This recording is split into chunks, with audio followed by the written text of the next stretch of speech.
So, Hello po. ito yung tama. Kamusta po kayo? Tapos na naman ang ating trabaho ngayon. Pandalas po tayo ngayon. Kasi yung ating sala na nakatuka sa atin Pupunta ay ko doon sa talagang likod. may natutulog. Kaya nako, sa halip na matapos yung trabaho, hindi agad matrabaho. So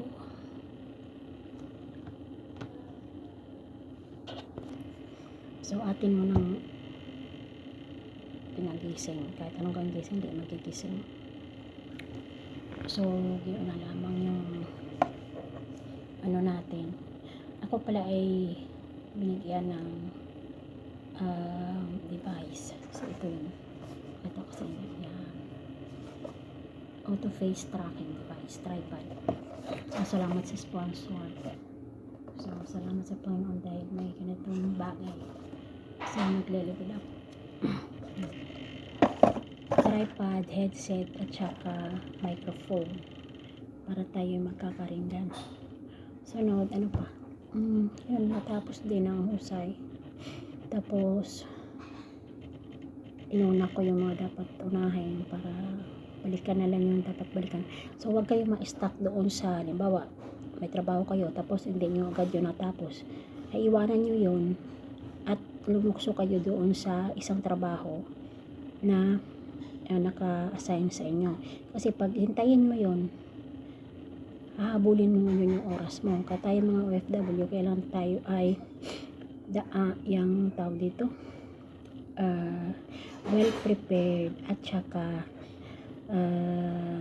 multitask. Hindi lang kailangan ito lang yung alam mo.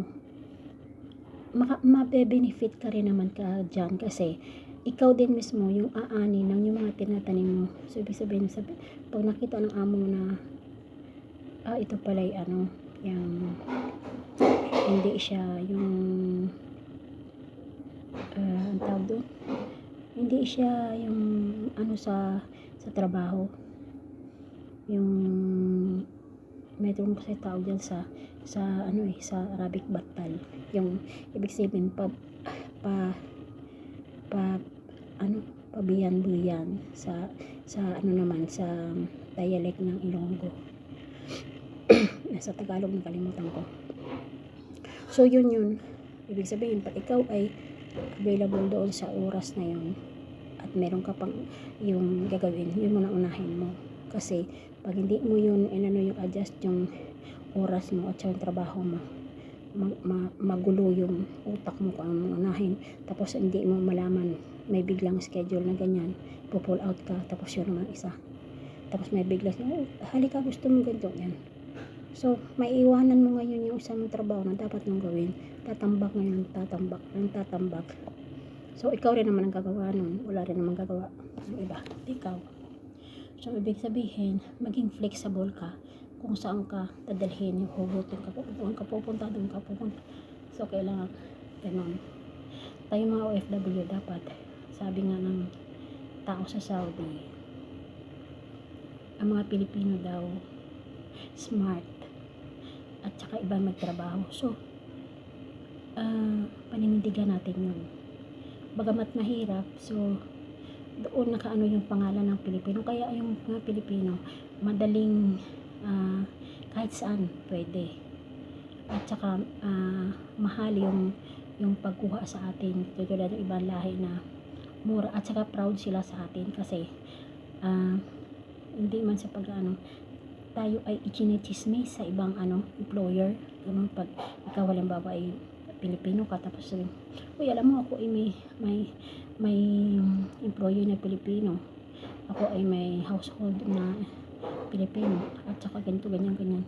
So, kahit saan yan, mapa-spa, mapa-telepono, talagang sinishare nila yung ganun.